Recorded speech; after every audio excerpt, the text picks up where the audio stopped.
Harrison Ford! Also, her er mit Harrison Ford. Fuck off. All right, man. Stay bombad. Peace.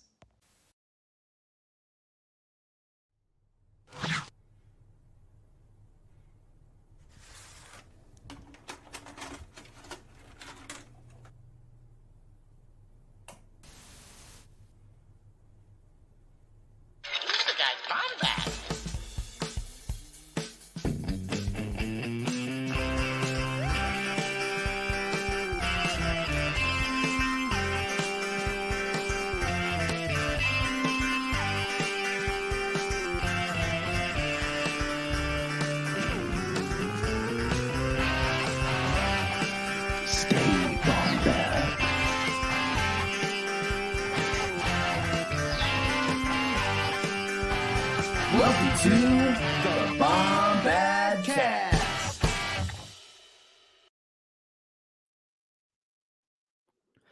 What is up, Bombad fam? This is your boy, the Cannon Junkie, and oh heavens! Did Scotty and I experience something tonight? I'm assuming some of you. I mean, some of you I think don't care, and so you're here for the spoilers. Listen, guys, we do this every Thursday. This is a show called Bombadcast. This is something me and my boy Scotty have been doing for, a hot minute. We've been doing it for a hot minute, but this is the flagship show. You're at it. Welcome. Again, we're doing one of our very late, almost the next day, almost Friday, initial nerd film reactions. And so welcome to the Bombadcast. But we do other shows. And actually, Hyperfocus season 1, season 1 actually came to a close just this last week. Hyperfocus, I had Mr. Peter Townley of Star Wars show fame come on, and he gave us a school in the occult, and it was the perfect way to kick off this Ghostbusters week here on the channel. It was such a blast. We also talked about Danzig, which I'm gonna tell Scotty we need to get some Danzig clips on this freaking show, because holy shit, that guy is so bomb bad. But guys, check that out. Again, we will be returning the beginning of 2022. I say we, it's me. Hyperfocus will return, but I just want to take a little bit of a hiatus, and it's okay, baby birds. I'll be back. Don't worry. But you know what you will have for the rest of November for sure is Bombad Gaming every Wednesday with my boy Scotty. It is no one knows November. I almost said the other one that is one that I probably shouldn't repeat in front of school children. But you know what? Bombad Gaming. Scotty has been playing some really obscure titles. Mort the Chicken. I don't even know what last night's was, actually. I'll have to bring on Scotty to talk about it. But it was Lego City Undercover, and it was because my student William was like, play that. And I'm like, yes, sir. Play that I was like, shit. I can play that game. Yeah, dude. So I've got an update as well for everyone who likes Bombad Gaming. I bought a new computer, and it's coming in. It's coming in this Tuesday. So we're going to have a whole new setup by next Bombad Gaming. It's going to look very different, very sleek, much more professional. I cannot wait for y'all. And Jerry, what the hell is this? This is the show. I see. I plugged the show up front.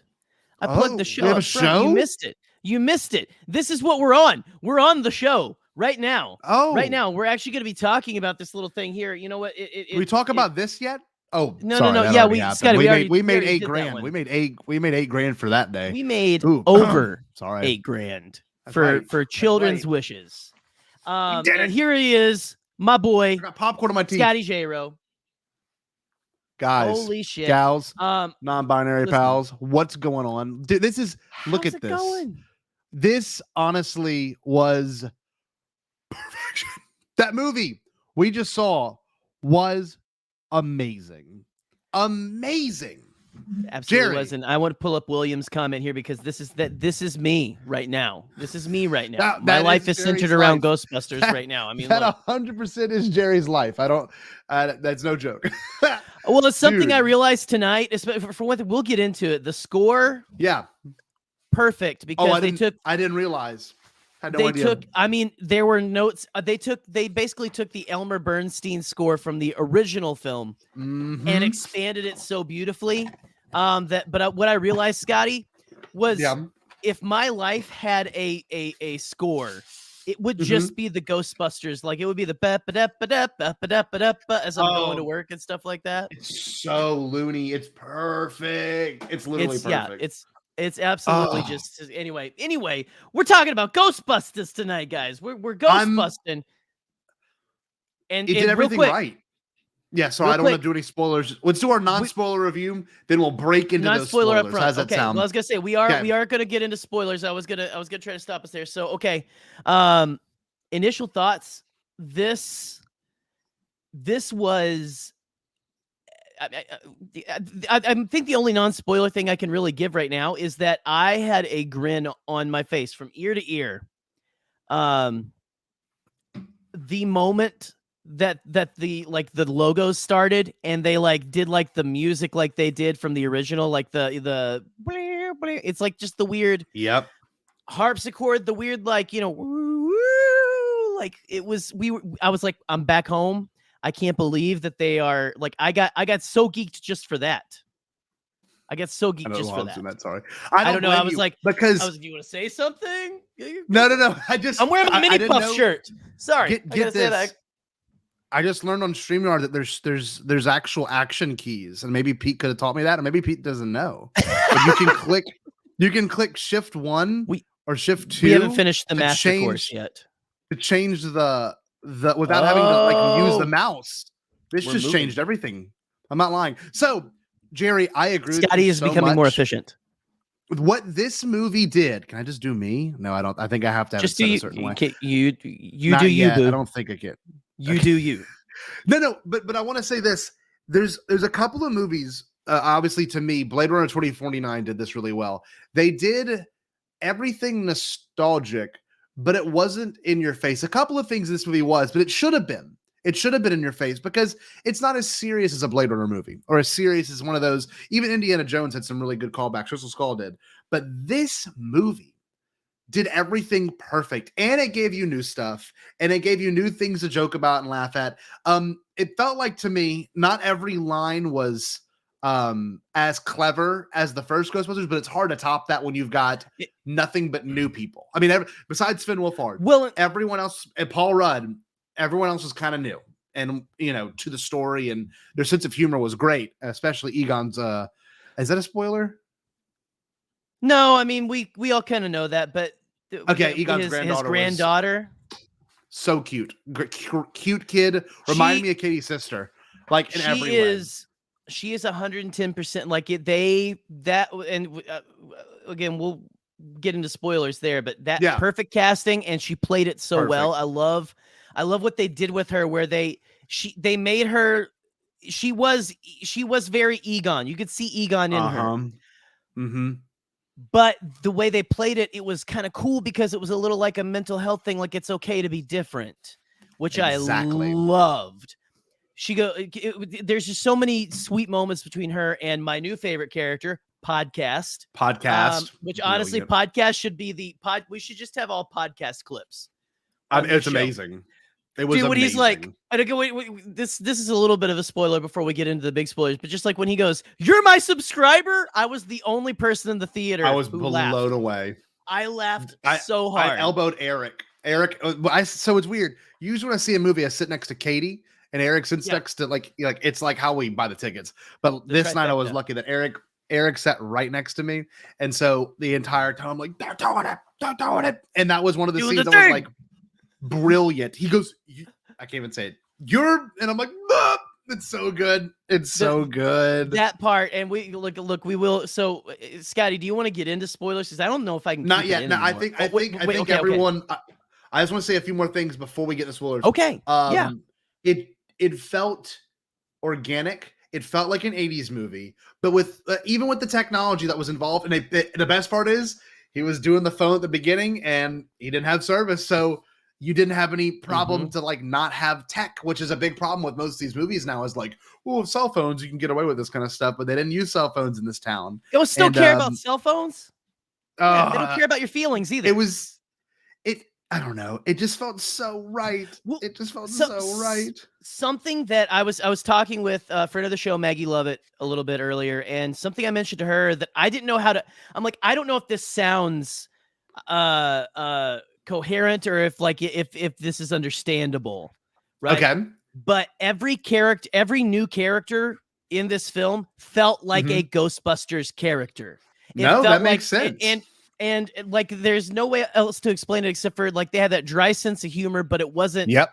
It wasn't too over the top, and it felt so real. Carrie Coon, most of all, to me, felt the most real. Like the way the mom acted, she felt like the most real person. Like I know people, no nonsense, like that no character. nonsense. Yeah, but also like can joke around about like she's got that dry sense of humor and stuff. Like she had like a really like almost Vinkman-esque sense of humor and stuff. So but anyway, I was just with how they set it up from the first part of the movie and how they set everything up, and like, I mean, I don't want to spoil that either because that was an amazing experience, that very first part, because that was the part I was like, oh, they're doing this. And I think you and Nick had predicted they were going to do something like that, right? Pretty sure y'all had called I think we talked a little bit about something on our Ghostbusters stream. Yeah. Oh, this is a good point. D. Wallace from E.T. That's oh yeah. I can't think of the boy's name. Wow, this is bad. Elliot. That's Elliot's mom. That's so true. Yeah, Elliot's mom. Kind of no nonsense. Yeah. I felt that this like movie... a mom who's in the shit because her dad left her family when they were young, which is, I mean, I'm getting a little bit into spoilers and stuff, I guess. Yeah. But I mean, you kind of hear that from the trailer.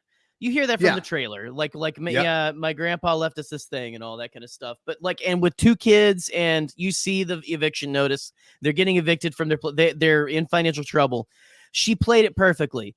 Where it's like, I mean, I feel like her. I'm not getting evicted from my apartment, but like with just like, you go through life as a single parent and stuff. You're like, yeah, I'm just gonna have a dry sense of humor, or I'm just gonna be bitter. It's either way, and it's just, she walked that line so perfectly. And I love the way that she interacted with Gruberson. Anyway, exactly. Now I want to say one thing about Paul Rudd before we jump into these spoilers. Like, especially because of someone like me who I teach middle school, he was like the epitome of like, he's always a nerd. Like, and he kind of gets them on the track of ghostbusting, and like he put on Cujo for him. And one thing I will say I really liked about this movie is that they didn't show why can't I remember her name, Jerry? I'm sorry. I do poorly when I watch names. Who you thinking? Egon's granddaughter. Phoebe's the character's name, I think, and then I think McKenna Grace. McKenna Grace is the actress. Grace. Okay, so Phoebe, or actor, she didn't get bullied in the movie like the trailers were showing, which made me kind of happy. I was like, I don't like watching kids get bullied. There were a couple of things that they played differently. Yeah, which I liked. I think it set the tone. So when you saw it, you kind of get what kind of girl she is. Right. But and what she goes through. But I'm telling you, the way they set up the plot is masterful. It's beautiful. Jason Reitman killed it, like in every way. Like with the chessboard, I was like, this is how you like. This is, you got to be careful. Are we spoilers now? Are we spoilers? I want to say one thing that's before it's spoilers. It sounds so bad. I don't want to get it. I don't want to get too in the details, too in the weeds. I won't. Oh, someone's gonna clip this shit. Oh shit. Okay. So should I get ready? Should I say it's kind of a spoiler, but I'm gonna say it. It's not a bad spoiler. It's a big spoiler, but if you've seen it, you'll know what I mean. They did what the Rise of Skywalker should have done. That's all I'm gonna say. At the very end, I'm excited to dive more into this. That was phenomenal. Listen, I'm excited to jump into that with you. If we're gonna jump into spoilers, then I got a special video that I dropped in here before you you don't even know. But here we go, guys. Here we go. And this is gonna be a clip we're probably gonna use for years to come, just whenever there's something new that drops, probably. But here we go. We're about to go into spoilers after this clip. Trailer. Bombadcast has a Rock City Nos to war. Tealer. Stay bombad, bombad. Shut up. Stay beamed and candle till I just can't wait. That's our new official trailer drop clip. I'll make one with copyright free music. That's what I'll do. Oh yeah. I guess that's did we get shut down? Not yet. I think you were yelling enough over it twice that I think I was. It was like. And so is Rocket the Raccoon. Bombad. That's Rocket. That's Rocket Raccoon. That's Rocket Raccoon. Really? Yes. Bombad. You can go on TikTok. You can go on TikTok and type in what he wants to say, and he's like, Bombad Tila. Star Wars. What is this? See, William doesn't have TikTok. He doesn't it's gonna skyrocket. He doesn't have Twitter. If William had Twitter, we'd all be in trouble. Scotty, should I open what I have? Oh, Jerry. So look, y'all, look what Jerry has. Hold on. I almost forgot. Oh, what the hell? Oh, hey, you're not Jerry. They knew exactly. I didn't know this was going to be there until tonight. And they know how to get suckers like me. Okay. So I have the Ghostbusters Afterlife commemorative limited edition, I think the guy said. It is a popcorn holder. This is a popcorn holder. Doesn't look like it. I want to see it looks like. It is Ghostbusters Afterlife. It has flashing lights. It has all the details from the actual Ecto 1, it says, which I'm like, so it looks like Ecto 1. Yeah, I get you. Yeah. Holds up to 85 ounces of popcorn. It is a detailed replica from Ghostbusters Afterlife. So it's got the rust and kind of stuff on it. It's an Afterlife replica. That's kind of different. It kind of looks like a trap a little bit. Like they kind of got the. It's kind of cool. I'm looking here. I wonder if I need batteries. Press the LED button to turn the LED lights on and off. Okay, It looks like we might be able to do lights right off the bat. So here we go. I'm gonna try to back up a little bit so you guys can see. I want to tear this box. It's dude. I was like walking in there. I had like it comes with a free popcorn, and I had a big drink. Oh, so that's I had like cool. a drink and popcorn. I'm like, excuse me, I gotta go to the Ghostbusters film. I go up to dude. I go up there to order my drink because the popcorn. They handed the popcorn to me before. Like got this before I even left the ticket booth, right?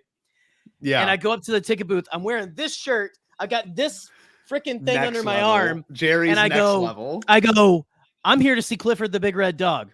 Right? No, you did not. Did you really say? Did you really say that? I did, and they killed for a minute, and then I was like, "Yeah, I can't go see that. My 4-year-old would kill me." Dude, and they were just like, Jabba "What? Looks. What?" Wait, dude, look at Jabba. Holy shit! That actually scared me for 2 seconds. Oh, you didn't see your him? Bottom? No. Leave him there. Your bottom is it's the bottom right corner. It's I guess your bottom left. That is terrifying. That is really scary. If you said he moved, I was gonna I'm about to just leave the stream, but I'm just playing. Oh, he's looking at you, Scotty. You're a wonderful. He's looking at my me. Lord. I put him there. I put him there just the other night, specifically to scare you. Okay, so look, I'm gonna open this up here. Okay. Jerry said, "Oh my Lord." Look at this. Look at this. Oh man. I love these things. What? Okay. Does the wheels turn? Oh wow. What's that? Does the wheels turn? No, the wheels do not turn. Probably because you can't just be sitting on the couch and go, "Hey, slide me the Ecto. I need some popcorn." I'm gonna take the top off here. Ooh, there we go. Pull the pin. Now, where's the button? Let's see. Button. Hold on. It's gonna take a second. I'm excited to see these lights light up.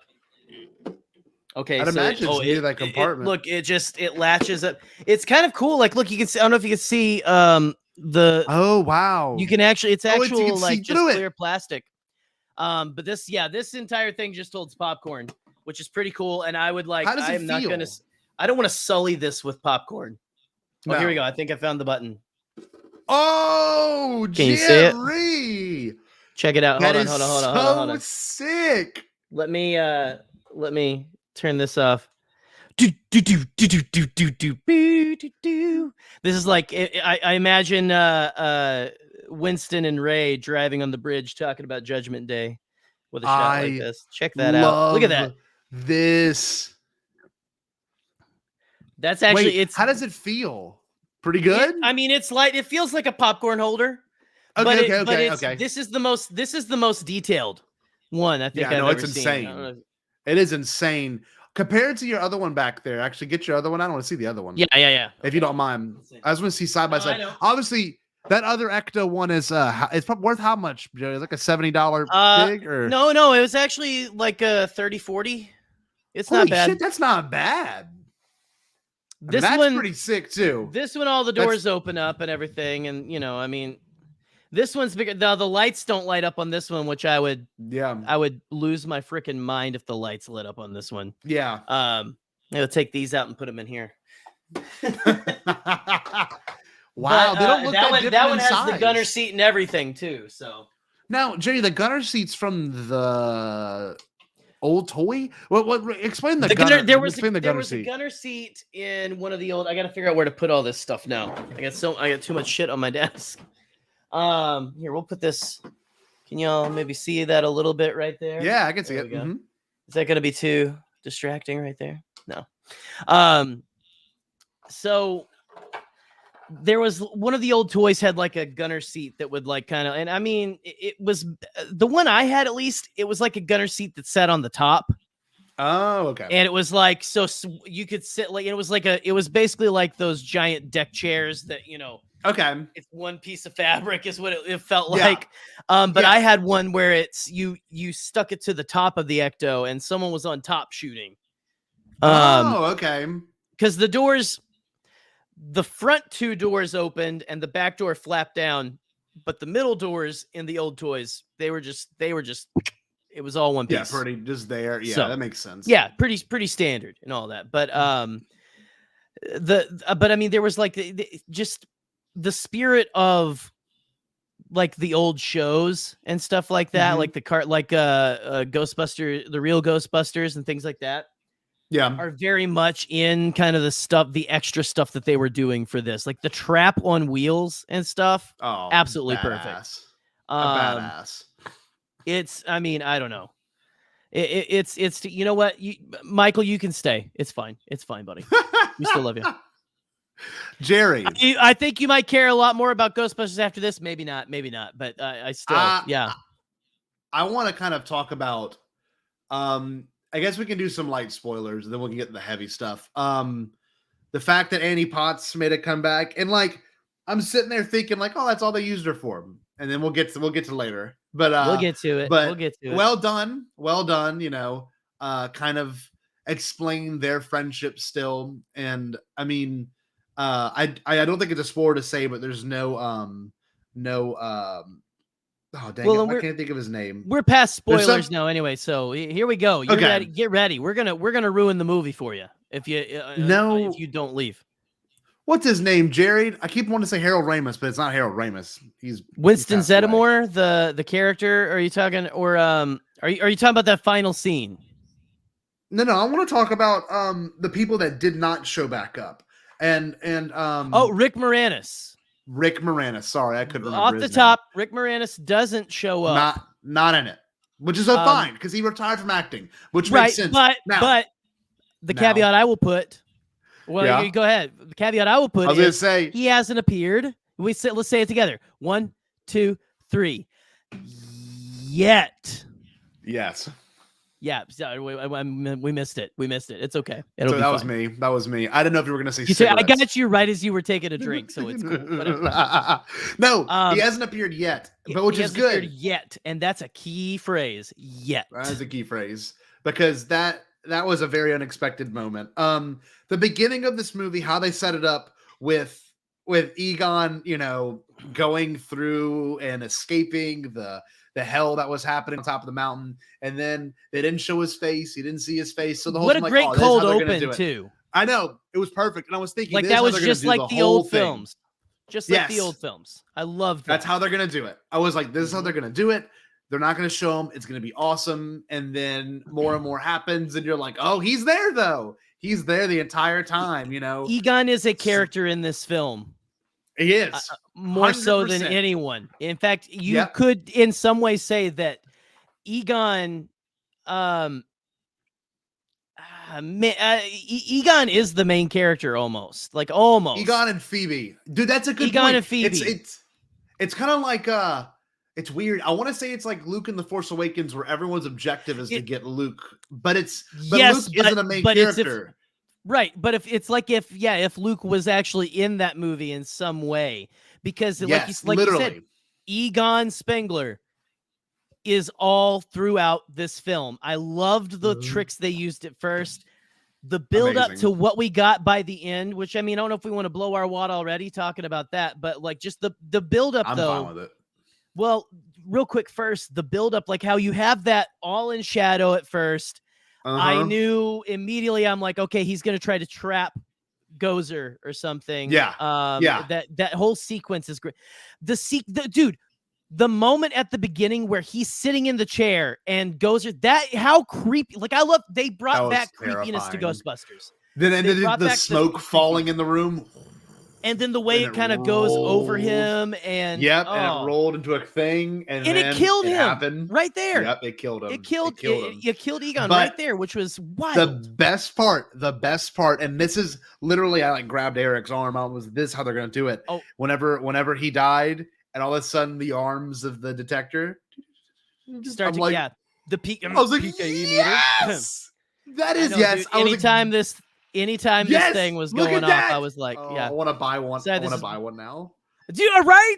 It's so good. This is like literally you're going to be just as much of a Ghostbuster head as me now. Bad. I might go to Walmart. We need to get jumpsuits for celebration for no reason at all. Dude, we could. We honestly could. Like, I want legit jumpsuits. One that says Cable and Etsy. One that says go on we get you Etsy. One that says J-Ro. That'd be so sick, bro. Oh my god. So that thing open the PK meter opens up, and I'm like, this is how they're gonna have him. This is movie. how it's gonna be. It's gonna be like an ominous figure, but not bad. Yes, just guiding them. And well, literally, it's gonna be the guide. Yeah, it was the lamppost that was leading them wherever they needed to go. Frankly, yes. You know what really I loved was, so you had Phoebe kind of at the beginning saying, I don't believe in ghosts. I kind of just believe we're meat puppets, which was a great, that's a very Egon line or something. Like her delivery so perfect. There were a couple of jokes that she told. Like the first one was like, okay, that's kind of, but then like she started telling like really good anti-jokes. Yes. Which was a great bit. That was a great bit. But I loved the way that they played. Well, like, so Egon, he pushes the chessboard, like you have the chessboard fall off the thing. She sets it up, and then in the morning, one of the pieces is moved. Like they have that little chess game back and forth. That's how she discovers he's actually there.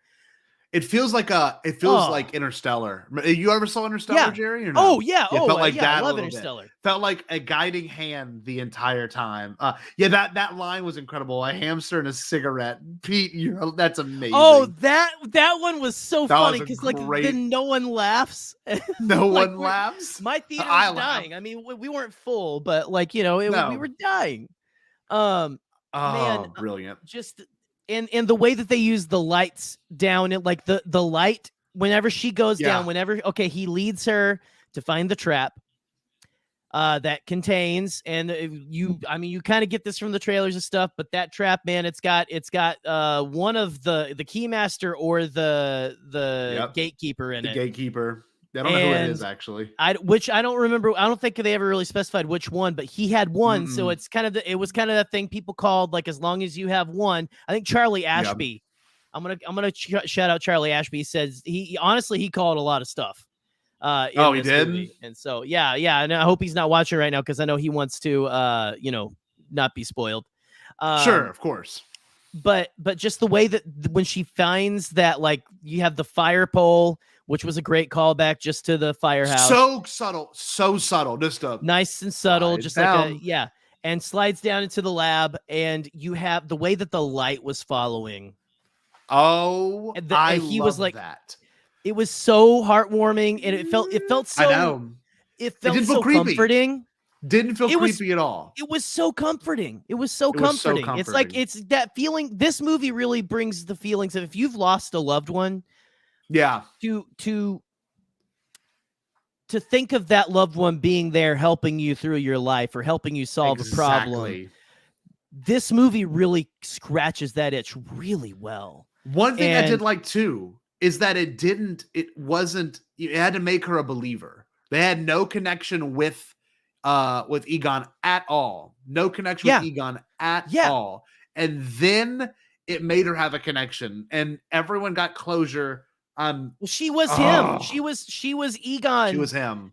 She was the same kind of person as Egon, and I'm sure the mom knew that too. And I'm sure like that's something, that makes sense. Why I'll she tell was you resentful of it. One thing I loved in the trailer, they kind of made it sound like she didn't get I can't really figure out Phoebe. Yeah. But the dialogue is actually the ex-husband couldn't figure out Phoebe. Couldn't figure out how to she actually gets her and is just trying to push her to get friends and stuff like that, which I thought that was a good okay. I like that because I like that better because that's a mom. That's not a mom who's like, I don't really know how to connect with this kid. It's a mom going, the dad wouldn't even try to, he couldn't find a way to connect with her and stuff. Yeah. And I just want what's best for her and stuff like that. I love that. And this moment too, when she picks on his glasses and it's no different than her. Exact. Genetics, baby. So good. So good.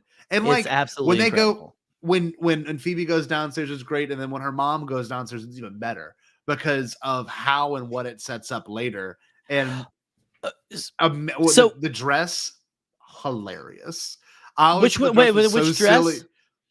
Well, in Ghostbusters 1, when Sigourney Weaver. The flowy thing. Whenever she in this one, so they did add a lot of things that I was like, that's interesting. That's cool because they're saying like that was like a spectral gown or something. Yes. But the way she does like almost like a stripper, just like rip away clothes, and the gown is like good. Yes. Very good. Very good. When you're talking about, and we're talking about the presence of Egon through this whole film, and she grew up, dude. There's a scene. So I knew I was going to feel feelings because this is a movie about a daughter who's raising a couple of kids, right? But it's about a daughter who thinks that her father didn't care, or was just but when she's having, I knew I was going to get big feelings. But whenever she was talking to Phoebe, and Phoebe was trying to tell her, no, he had a plan. He didn't just come out here to leave you. And she goes, if he wasn't crazy, then he was an asshole. Yep. That is such a powerful. That was such a great moment because there's just so much of this that feels so real. But when she goes down, you talk about when she goes down, she sees the pictures, she sees the board where he was keeping up with her, even though he was there. I mean, that's when I started to tear up. I didn't cry as much through the whole movie as I thought I would because I was grinning so much. I was just grinning from ear to ear the whole time. But then you get towards the end where you start getting more of your father was a good person. He did care for your grandfather. He was trying to protect you guys, basically. He was trying to hold this back and no one believed him. Leading up to one of the most when I started. So did you cry at all in this movie, Scotty? I cried at the realization of what they were doing when they did all the Egon stuff. I fully cried with the very final scene because it felt so real. Well, so that was but also I teared up at the tropes. I teared up at the tropes that they followed, like the same beats that the original movie followed. Because the one thing I did like about this is obviously the first Ghostbusters has a lot of heart to it, but it's also really kind of campy and silly as it should be. But this took Ghostbusters and played with my sympathy, and it played with it had a more of an emotional resonance than any of the Ghostbusters movies. It actually had a really deep emotional tone that was not removed. It felt natural. It wasn't like most of, when a movie attempts to have this thing, you usually Ghostbusters wasn't without that. It's just, it was more. No, it wasn't. There was less. Well, and there was less history behind it back then. Yes, as well. Yes. But now that this truly was The Force Awakens. This truly was The Force Awakens. Oh my God. It was The Force Awakens, but done in a way that I didn't expect. And I'm not saying The Force Awakens was predictable, but I think in 5 years from now, we're going to look at this movie and say, man, this really started something that no one was ready for. The Bombad Boys were like, oh, of course. Dude, hell yeah, I cry all the time. Well, and so what's great about this movie is it makes you cry and then it turns the lights immediately on after. Yep. It really does, because that last, in the final moments, and this is the thing I think we were talking about, Scotty, that me and Nick were talking, like, and I forget if I think both of us might have called this, but I think he was thinking he might be in shadow. I was saying I think we're gonna see Harold Ramis in some form. I did not expect that at all. Whenever was it Phoebe fires at Gozer, right? Okay. Mm-hmm. And she's about to like whip the stream back on her too, right? Which was that was a cool concept, seeing her use them like actual ropes. I know, because she had already encountered them, so she knows what to expect when she gets hit by them. In the old movie, she just like they just went all around her, and she's like, "Hey, it didn't get me," whatever. But whenever she starts to hold steady, and you see the spectral hand holding her hands, I'm gonna cry again. That is when I started bawling like a baby, and I was like, I hope the people down the road don't feel the row shaking, because I was like, I mean, I was crying. I was having an emotional moment with and there he was holding her hands, like helping her. Yeah, which I'm thinking is your parallel to Rise of Skywalker. Maybe. Oh, that's exactly. Well, we didn't say anything about this yet. But the original three show up before that scene. Baby, watch out! The original three show up. The original three show up right before that, and you're like, they came at the nick of time, and that was typical Ghostbusters. That's when it went. That's when it went back to the 80s trope. Everything's going wrong. They do it, and then they cross the streams, and they're all connected in one stream. Oh my God. And like everyone's beat was it, which perfect. I was like, I was like, that's a little, I'm like, she's uncrossing him. I was like, that's a little, see what we're doing here. But it was also, I didn't care. Of course not. Of course not. But it looks so good. By the way, the creature design, it looked, who was so much homage to the original. Who was the Gozer? Yeah, who was Gozer in this movie? I don't know who played it in this one, because they did specify too that Gozer's neither male nor female, which is kind of a that's a God. It's always been that way. That's since just the God. 80s. Yeah, right. It's like aim for the. Oh man, what was it like? Hey, flat top or something, or aim for the flat top. Like what did he said something flat top, but I didn't hear it because I went, it's them. I think I said that out loud. They looked so good, and they looked exactly how I expected, and everyone's character beats were perfect, literally perfect. That was awesome. That was like the Punch Eric moment again. Dude. But it was also the this is how they're gonna win. But no, that's what made it so good. Is not because they showed up. It's because of Phoebe, and then of course Egon manifesting. And I want to know how they did it. And Eric said this on the phone with me before we started. That was literally the best CGI de-aging I've ever seen. That was a full on. Better than Tarkin. I don't know what they did. Better than everything in Marvel. I don't know how they pulled that off, because he has been dead. It looks really good. Like since 2014, right? Since 2014. Yeah. Oh my and God. I mean, he didn't look like that they made him look a little more like, they did a good mix in between. Yes. Because he had gained a little, and look, I'm not trying to body shame or anything, like, but he gained a little weight and stuff like that. But my God, the way that they reimagined him, like that was Harold. That was Egon. That was Harold Ramis. That they did they put for Harold before the movie was really even over. That was how you do it. I was crying and laughing through the whole thing because they're like, that happens. That's such a powerful moment for Phoebe.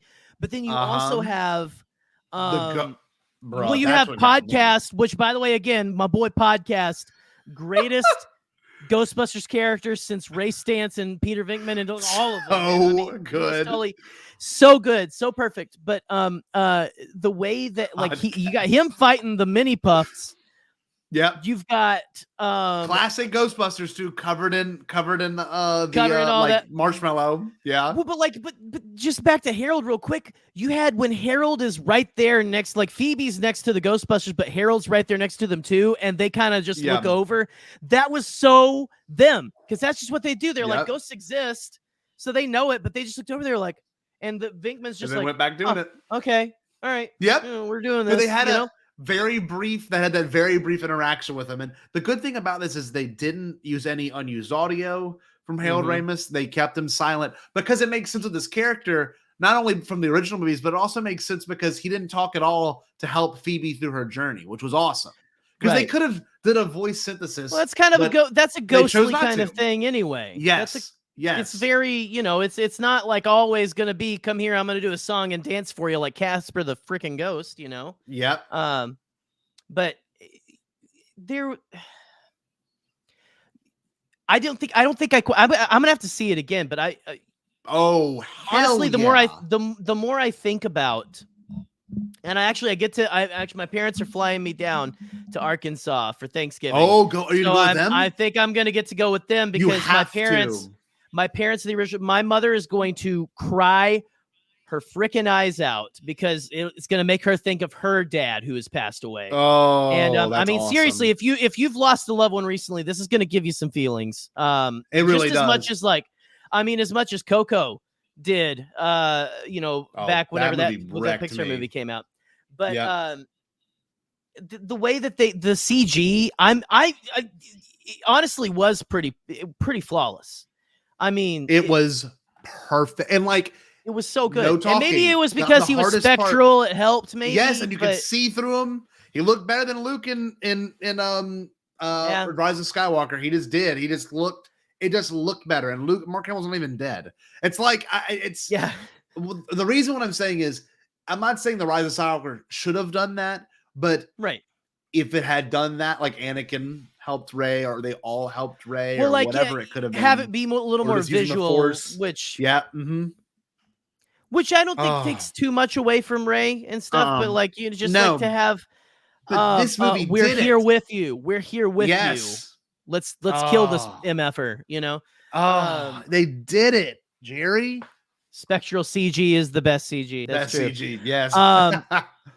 What are some moments that just really stick out to you? Well, funny. There's honestly, I'm thinking back, there are a lot of little moments that just really rang true and stuff. So give me some of yours. For me, there was for one that wants to go see it, there's a post and mid-credit scene. The mid-credit scene, that's what got me, because how they cut it was freaking brilliant, because they have the cast names. You're like, man, Bill Murray, Dan Aykroyd. You're like, this is so awesome. And then it says and then it went really quick, Sigourney Weaver. And it cut after 2 seconds. I was like, what? And then it literally showed her right there with the card. I was like, that's how you fucking do it. That's how you do it. So awesome. I love, and so we have confirmation that, I'm almost confirmation that Venkman and Dana Barrett ended up together. Like the old apartment. It looked like it looked more like a house to me. Oh, really? I thought it looked like Dana's, but maybe I'm wrong. To be wrong. It definitely looks like Dana decorates, because we've seen Venkman's apartment in 2, and yes. I love that part. He comes in, he goes, oh no, she cleaned. So good. We don't have clean and dirty laundry. We have many subtle levels. Like she made it. She tamed Venkman. She tamed Venkman, which is crazy. Which I thought he was hitting on Egon's daughter there towards the end for a split second. But that's because I'm so used to young Venkman. And he was like, we're from the Home Office or something. It was so good. They had their moments, and I'm Dude, he just did the whole so thing where he happy. talks at the ghost. He did the whole thing where he goes, "Listen here, we could have been something." Like that was the whole best. just like So him. worth a try. God, that was so him. So good. And like I love that they weren't the ones to save the day. That's one thing I will say is that did something. One more crack so like that, right. Michael, you're out of here. Sorry. No, We'll boot you. Continue. No, I like that they didn't. To me, I like that they didn't make them the reason they won. I love that because it was just like Rey's moment in The Force Awakens, where Rey had a calling this entire time and she caught the saber and she won because she happened to be powerful and come to find out she's the granddaughter of Palpatine. You know, so same with Egon, right? Same with Phoebe. She is the granddaughter of Egon. So like, right, kind of weird parallels. I mean, it would be weird. If she was the granddaughter of Gozer, that would be more probably comparable. But like, no, I get what you're saying. Yeah, I'm joking. I'm joking. We didn't even talk about it. J.K. Simmons as Shandor. Which was did you know such that? No. Well, I knew that was J.K. Simmons. when he when he showed up, when he finally said something. Yes. That's when I knew. But like, whenever he's in the, I couldn't tell when he was under the glass. Neither could I. Yeah. How did you think of that? Did you like that? I liked it. Now, it makes me want to go back and watch and make sure and see how everything fits together and everything. I know. Because there is a lot to do with Shandor in the game. This is really nerdy. The video game that is technically the third movie. I watched the cinematics. Whatever. I didn't finish all of it. So explain to me, was there any deeper connections or no? Not that I noticed on first watch. Now, Mr. Gruberson, Paul Rudd says there hasn't been a ghost sighting in 30 years. Exactly 30 years ago was 1991, which is when that game takes place. That makes sense. Oh, so my God. Which I'm like, and back then they thought they defeated Shandor and stuff. Because Shandor again, he becomes a god, quote unquote, and Rey says the great line, we eat gods for breakfast. And then, he's okay. Now I'm going to because like then him and Egon at the end, he goes, "We eat gods for breakfast." He goes, "Too much?" He goes, "No, I liked it." No, I liked it. I love their banter's the best, dude. The callback where he was like, "Are you a god? Are you a god?" They all looked at him, and he's like, he goes, "I got it." Yes. Yes. I was dying at that moment, dude. Just real quick, like you made a point that like they didn't focus too much. It wasn't they showed up there and they helped save their skins. They helped, but they weren't the reason. Yeah. I'll have to say, as a big Ghostbusters fan, I think we focused a little too much on which we hadn't had the old crew in for a little bit. I feel like after and everything, I was like, I love that we are catching up with the old crew now, but I was like, I want to see where we're going with Phoebe, with Podcast, with Trevor, with we are Lucky. That's what it seems like. Yep, Lucky. We're going to Gruberson, all of them. I want a team. I want a ghost-busting team. And anyway, but that's something again. I loved their inclusion, but I was a little like at the end. I love these characters so much that I was like, okay, I want to see but are any of them going to be in these after credits? Which they're not. But again, we're catching up with the old guard. I have to real quick share one of my favorite moments, and we've already talked about it a little bit, but it's when podcast goes, "Oh, you're my subscriber." No, pull yourself back up here too. When Podcast looks at Ray, like Ray Stantz, and says, "Oh, I have a podcast. It's this." And he goes, he just does the acronym. You're blah, blah, blah. You really picked up around episode 46. He goes, "You're my subscriber." Fiber. So sick. So Ray sick. Stantz is that kid's one subscriber. Also, How real quick, awesome just is that? a shout out to it really the phone found its call voice. Oh, dude. Oh, we're not that. So episode 46. Do you want to talk about the phone call that Phoebe makes from prison? That was the most realistic moment of the movie to me. I wasn't seeing that coming. That messed me up because I've heard those phone calls. I've been around those phone calls where you tell someone they passed away, and like the whole time, Phoebe straight. Well, when the officer said, "Who you gonna call?" I was like, that was so good. There were a couple really little kids, like they're just a little older than my kiddo in the theater with me, and there were a couple of times where that guy said that and they go Ghostbusters, and I was hits. That got me right here. Yeah, because I was it would have melted. It would have melted Michael the Cold's heart there. So yeah. So wait. That phone call moment. That phone call. Because you know that was very pivotal. How she started it. He goes to hang up, goes back, goes to hang up again, and then I'm Egon's granddaughter. Or no, she said Egon. She barely Spengler gets it out. Passed away. Died last week. And he's like, yeah. Oh man, and like it hit him, and that we're burying the lead because he goes, Egon Spengler can go to hell. That was it. To hear Ray Stantz say Egon Spengler can go to hell. Brutal. I didn't see that coming. Brutal. That was because I thought like Ray of all of them, Ray and Egon were inseparable. They were like, I mean, that Ray, Peter, and Egon were all friends, but Ray and Egon were always like they were always on each other's wavelength. Yeah. And all of that. It was so heartbreaking because you felt that there were so many years. And then later he says, hey, he took all our equipment. 10 years later, I get a phone call from him, blah, blah, blah, blah, blah. He's gone crazy. Trying to stop the end of the world. I was like, and he did. And it was good. The passage from Revelation, which Ray tattooed on his arm as well. Yes. It was Revelation 6:12, I think. The sky will go dark. Jesus. The end is here. Things like so good. Every bit of this was pitch perfect. It sets up. Honestly, I hope we get an official announcement. And the way they've been promoting this thing, I don't doubt we're going to get an official announcement for a sequel. I'm going to call it right now. I bet we get an official announcement for a sequel within like Thanksgiving weekend. Honestly. Yeah. Or once the movie's out on Blu-ray.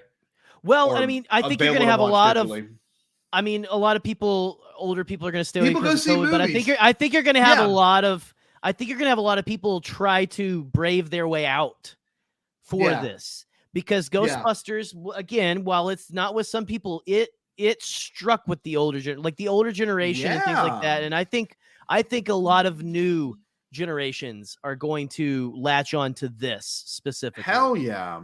Mm-hmm. God. There's so much. Look at Michael's comment. Yeah. Oh yeah. Where is it? Trailer. Oh, Bomb. The trailer. The trailer's coming. Oh, well, look. I know it's getting late for you. It's getting late for me. You can tell I'm getting a little tired of my eyes. I want to tell you this. I'm on Ghostbusters. I'm hopped up on ectoplasm right now. So go ahead. I love this for you because this is something we've talked about for a year now because we got the first trailer a year ago and then it was delayed. There was so much had happened. Yeah. I think. I guess a year and a half maybe. Because it was supposed to come out and pushed back summer 2020 and everything. Yeah. They were talking about this finished filming in 2019, the end of 2019. Wow. Yeah. I did not realize that. Yeah. Wow. It's been in the can for a long time. So I'm just so happy for you. And I mean that. Thank you. And I mean, honestly, I can go ahead. This is a love letter to your childhood. This was people tend to forget this, but like Ghostbusters I shared that on had a show from you. Literally you grew up watching the cartoons and they had two movies. And like I'm just so happy that you got to have your big moment like this because this is something that I know you're very passionate about and that you're, of course, when Eleanor gets old enough, you're going to share it with her. And I just know that this movie is now catered to an audience that is young and old. It felt very PG-13. It felt like maybe you shouldn't take a young kid to see it because it was scary. There was some scary shit in this movie. When the mom gets possessed, terrifying. Yeah. When the mom gets possessed. There is no mom, only Zool which was a cool call, but it was also like that's really more good callback. That's more terrifying. And then Gozer when she's walking through the field, the dirt farm, and like I was like, that is so crazy looking. It's only half of Gozer, basically, like her spectral, because you could she couldn't be fully manifested. She could manifest. Also, the part where she looks into the pit, where Phoebe looks into the pit, and the hands from hell, kind of like Hercules, are like rising up. Like, this is crazy looking. This is nuts. It is, and it had a lot of very risque humor. Again, not like bad, but like it felt like it was so pitch perfect with the original Ghostbusters. It had a little bit of the we're gonna walk that line a little bit. It's still a family film, I feel like, but it is for older. It's for older. The best line that actually made me go like really loud in the theater was whatever podcast said. You and your mom and Mr. What's his name, Jerry? Mr. Gruberson. Your mom and Mr. Gruberson are gonna bone. I'm like, that's like, that is so teenage humor. When they're like trying to talk it out, they're like, well, to open the gate, they're gonna have to get personal or something, or like something like profession. They're gonna have to get to know each other professionally, and like, what do you mean? Like at least third base. Like at least third base. So funny. And like he had some great one-liners too. He had the Ghostbusters energy. You know what I mean? He had that like no nonsense, like just honesty. Oh, he was the Ray Stantz of the he was. Yep, the new guard, because he's like, I believe in lizard people. I believe in this. I believe in that. I believe in all, like, he's doing the podcast and all this kind of stuff. He's like Beyonce. He named a bunch of politicians. He's like, this Beyonce, all reptilians. Right? I was like, that's amazing. It's our modern day mythos of that. It felt again, like you said, it's ripped, like it's that heart from the 80s. Put into a modern film, and it worked. It worked so well, and I don't want to say that it couldn't have without. Like, I wish that Harold was here, but the way that it made them come together, it was very heartwarming, and they put together something really special. And honestly, I'm excited to hear how excited you are for seeing this, because I can see a little bit of a spark in you going. It's awesome for me to see someone else go, I get it. I understand. I texted my dad. I said, you and I have got to go see this movie together. That's you got to go with your families. I got to, because he showed me Ghostbusters when Michael, I was like, you're off the hook, 12. I guess. Yeah, Michael. Look, Michael, we're going to plug this as well, Michael. But look at this. I love this. It's a blast hearing you express joy for this movie. It really sounds like a Ghostbusters version, and it really was. This is probably the best reboot sequel. What I was saying is, I don't know. Would you Blade Runner? Have you seen 2049? I haven't seen 2049 yet. Okay, I need to watch that one. So when you watch 2049, you're gonna see what I mean. It did what that movie did for Ghostbusters, because like 2049 kept a lot of the same themes, but it pushed the story in a way that made more sense. It felt more grounded after watching Blade Runner 2049. But this movie, it is the TFA of this series, and I'm happy to say, looks like it's going to be a series. I guess we should end on that. I want to end on that. I think we're getting more way sooner than we expect, and then they gave it to the best character, right? And they set up his arc really well. I can't think of his name right now, Jerry. Winston. Winston. Yeah, we need to talk about that last scene. Made good financial decisions, and I was like, can I say about that? Like him talking about his journey was very powerful as well. Awesome. And stuff, because like you can make the jokes. The one black guy, they bring him in at the end, and they don't even put him on the posters, stuff like that. To where now they're like, look, he's the most successful of them all. We're going to put him in there. This guy, and I love how they talk about how he's like, I got here just wanting a paycheck, but then I became this. I have this really profitable business now. But deep down, I'm always going to be a Ghostbuster. And having that, he's talking to Janine, which is, again, more of the old cast. Bring it to me. Janine's, I love that it seems like they all still kept in touch, except for poor Egon, who went off to save the world. It's, again, that's your Han Solo dies moment. They wrote that. They wrote that so well. He was dead. So they well. brought him back, and so well, and that he redeemed himself to everyone. All of a sudden here we are again. But you have Janine at the very end of the credits, going to see Winston talking to her about like where they're talking about where they came from, stuff like that. Yeah. But intercut with him walking into the firehouse, which I thought was a Starbucks, according to Ray.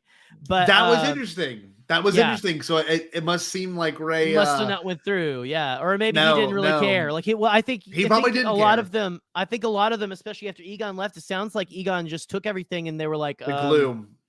It What's the point? It was hard, but to have all that, like him talking with Janine, he's walking into the firehouse, opens the doors. Do we ever see who pulled the Ecto in? No. So that's interesting to me. I want to know. I was expecting Trevor to be in there or something. Sure. But just to have that intercut and then Scotty, we get a cliffhanger. We get a cliffhanger. I don't want to show the picture. Obtained picture. Let me see if I can find it. Hold on. It erased after I watched it. Eric sent me on Snapchat. I didn't save it in the chat. That's okay. It's okay. I watched it once. I'm good. I'll explain it. We got a wonderful sign of the classic Ghostbusters with the big old X through it, like the do not enter sign. Mm-hmm. But instead of the ghost in the middle, it was the Stay Puft Marshmallow Mini. It looked like the mini puffed. Yeah, it was the little mini puff. What? That was awesome. But that was just the cherry on top of the sundae, my friend. Yes. Our tease for the next film is the containment unit. That was the big containment unit that Pet turns off at the first one. Yeah. That's what that is. That's where they kept the ghosts. Yep. The light starts coming on and starts blinking. Now, what does that mean? Yep. Does that mean know. It's about to blow up again? Is it going? Are they about to get? We're about to get real busy again. Is that what it? Are we coming back? Are we going to have Ghostbusters franchises all over the U.S. now? We're going to have different teams to follow. Oh, that's a good point. It's honestly, and I was talking Maggie Lovett, friend of the show. Yeah. I think that I loved going back to Gozer, but I want them to continue so bad because there is so much potential for things you can do beyond just the things that we've already seen. And so I did it. Pitch Perfect movie. Gozer was badass. I love how Shandor comes back to life. She rips him in half, which was also that was a little wild. Like, holy cow. That's wild.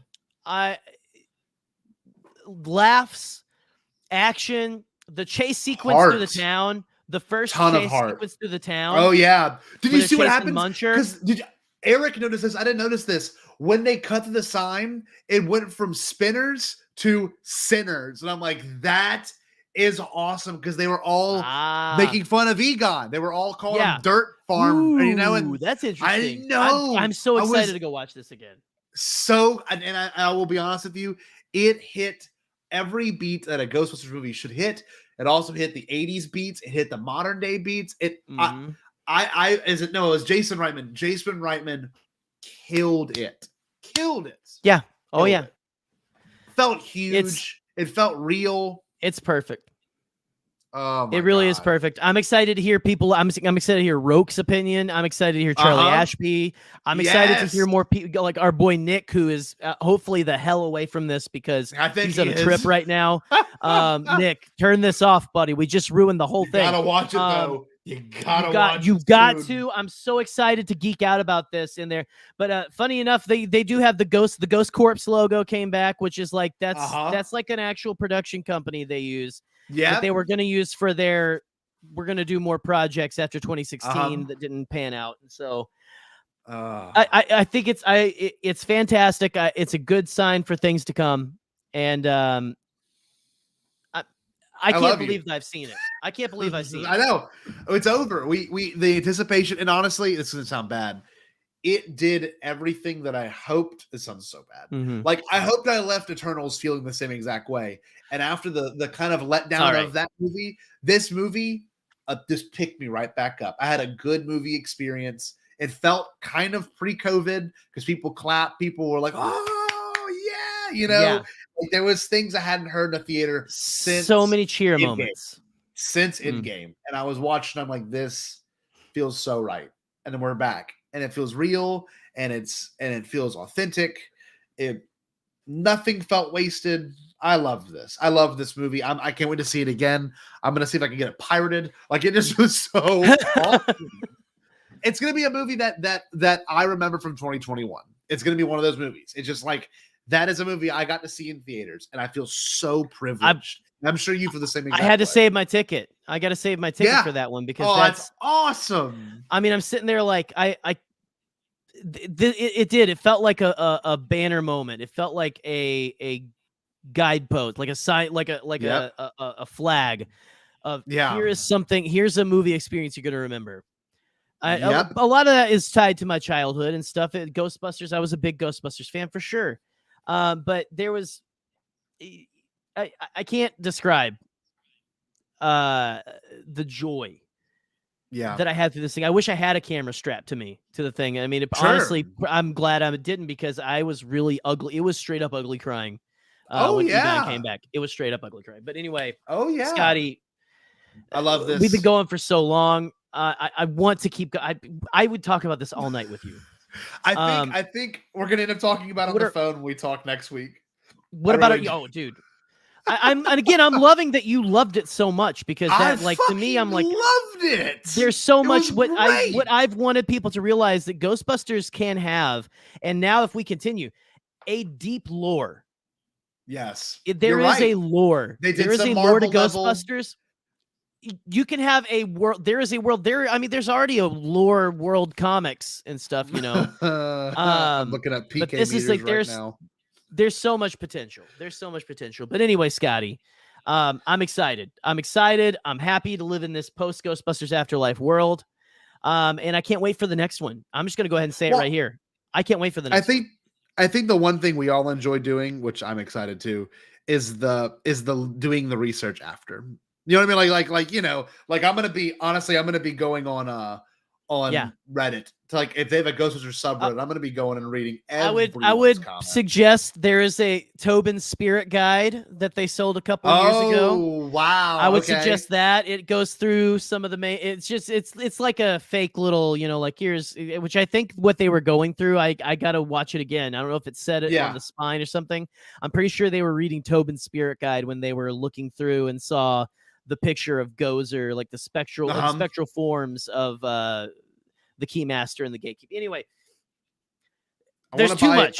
There's too much. Official PK meter. That's what I want to buy. I'm looking on Etsy right now. There you go. I want to see, like, there you go. I want Scotty is shopping. Where'd you get that from? Where does that one purchase? Walmart on sale. They had these for like a year before the movie came out. But it's like a costume thing. Yeah. Okay. Is it pretty nice? I like it. I'll if I can find it, I'll send a link to you. Please. Or something. I really just enjoed everything. But especially the way they, like, because I mean the PKE meter was just something that, like, it's so subtle. They made it. It's iconic to Ghostbusters fans. They made it like absolutely. Yeah, they made it absolutely through the, like, skyrocket through the stratosphere in this movie. Yeah, with this movie, this is going to be something. This is going to be a piece of equipment people remember for years to come. So, heck yeah, baby. Anyway, you ready? What's in this, Jerry? Let's end this. That's it. That's our Ghostbusters Afterlife reaction, guys. Oh, what should the wonderful? Oh, actually, wait. We just plug Michael. Well, I was gonna say, before we go, we got to plug. We got to plug, baby. Dude, guess what we're doing, Jerry? I didn't know you were going to be involved until, before the movie started. I didn't know you guys were doing Monday, and I saw. I was like, oh, can I? Is it too late to say I want to do that? I've never done this before. I have never done an RPG, a Dungeons and Dragons style. I've never done it well. Game. Oh, okay. So what we have Monday, you will see the Bombad Boyos plus Connor plus Boop plus Michael on Michael's channel. Okay, on Michael's channel, and we will be doing a Star Wars RPG for a couple of hours, and that's how I'm spending my Monday night. It's gonna be great. It's gonna replace Bombadcast for the week. Let's just say that. It is going to be the Bombadcast that night. Well, yeah. Next week's Thanksgiving, so we might be. Stick with your families, loves. Well, it'll be okay. It'll be family. Goes family. There is no family, only Zool. Zool. So, look at this, Michael. I love you, Michael. You're a champ, buddy. You rock. So awesome. You rock. Yeah, no, seriously, come check that out. Is that going to be on? That's going to be on. That's going to be on Michael's channel as well, isn't it? Yes. It's going to be a local first order. Look at this. We're doing it. What do we got? What do we got? We're doing. Jerry, are you ready to call tonight? What should the one people do? Guys, you should know who you're going to call for one, and it's just spoiler alert. It's the Ghostbusters. Me and Scotty, we're here to believe you. We love you, and also, I need you to stay bombad. Did you say impossible? Pasquale? Only kidding, Chucky. I've changed my tune because I finally thought of a possible dream that we can all share. What is it? Pasquale? It's a dream about a world when nobody is poor or sick or hungry. Oh, now that's a dream we can make come true. I'm gonna make a change for once in my life. It's gonna feel real good, gonna make a difference, gonna make it right. As I point up the collar on my favorite winter coat, this wind is blowing my mind. I see the kids in the street with not enough to eat. Who am I to be blind, pretending not to see their needs? Ooh, somebody take care of those kids. The bass is better than Michael Jackson. Just listen to that.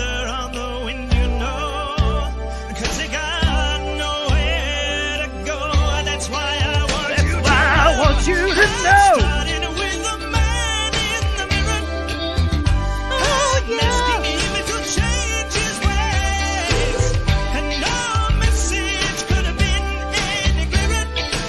Work that mustache.